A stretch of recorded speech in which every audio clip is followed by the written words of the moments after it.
Whoosh, pepe.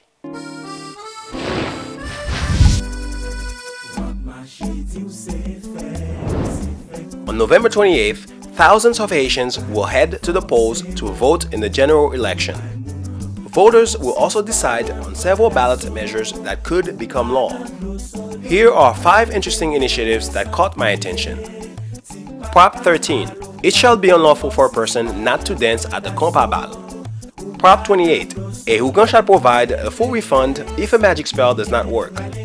Prop 51. President René Préval is allowed to show up at your house unannounced, and you must throw him a generous feast. Prop 76.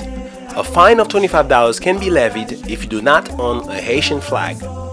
And lastly, Prop 202. Text messaging while operating a vehicle or donkey shall be forbidden. Stay tuned for more updates as the voting results come in.